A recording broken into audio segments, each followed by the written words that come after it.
As a long-time freelancer, one thing I see often that a lot of freelancers struggle with in their early days is wondering if they made the right choice. And today I want to dive deeper into why so many people give up and how you can beat the odds at freelancing. My name is Esther, and on this channel I share tech career and freelance tips that will help you build the life that you want. Now, before we get started, if you find value at the end of this video, please consider subscribing. It will mean a lot to me. Now, we've all heard the stats that only 20% of freelancers are still active after 5 years. So why is the number really low? A big part of it comes to the unrealistic expectations that many people set without understanding the entire journey that they have to go through. So let me break this down. When people go into freelancing, it's really exciting because, they get to be their own boss, they get to set their own schedule, and they get to finally work on things that they're passionate about. But what they don't quickly realize is that the grind gets tougher than they expected. Suddenly they don't have the paycheck coming in every month. They have to learn new skills, upskill. They have to learn things like marketing, sales, project management, and these things aren't necessarily naturals for creatives, right? On top of that, they also have to handle their own taxes, benefits, find their clients, and a whole lot more. It's a lot to juggle. Now, the truth is that when you plunge yourself into freelancing, after a couple of months, the harsh reality hits. It doesn't get as exciting as it once was.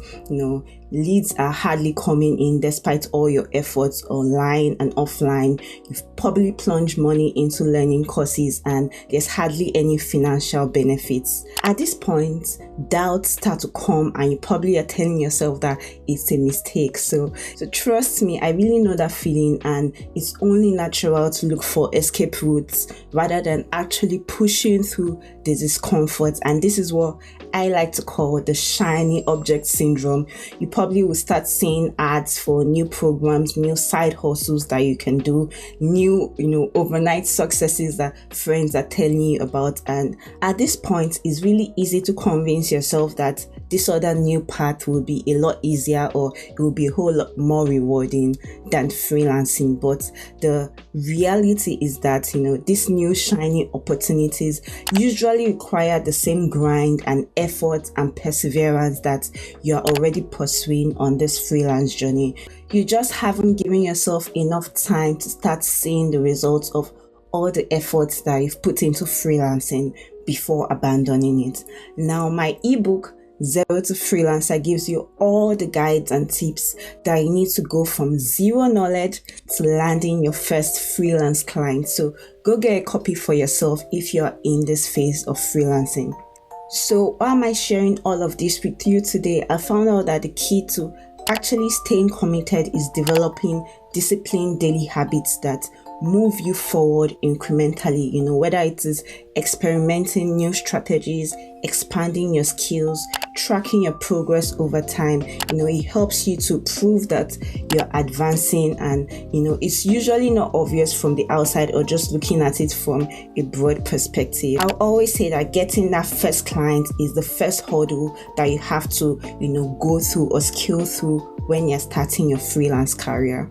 I remember how discouraging it was for me, when I was new to Upwork as a freelancer and I kept sending proposals day after day and I was literally just getting crickets. I was not hearing back from anyone.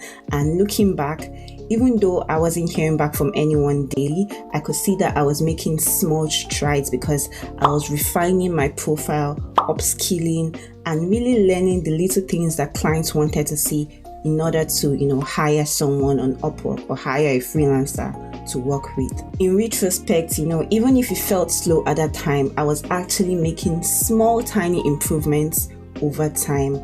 Now, what I've realized is most intending freelancers tend to give up on themselves without actually giving themselves enough time for the process to truly pay off. They spend maybe a week or two or at most a month, and a lot of times they just quit in frustration because there's no clients coming in, right?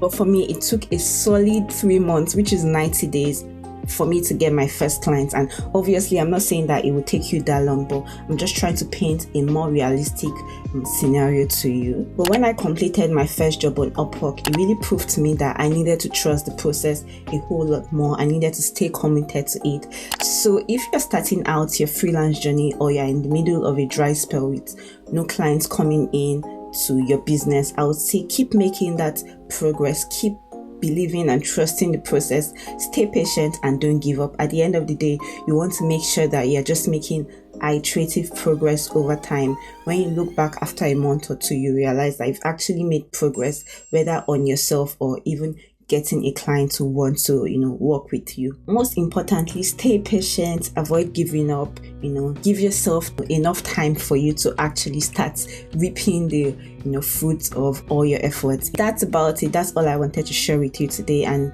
before you go on to watch another video on YouTube, please give this video a thumbs up. And if you truly enjoyed this video, please consider subscribing to my channel to be the first person to get all my tech career and freelance content. I hope to see you around. Bye.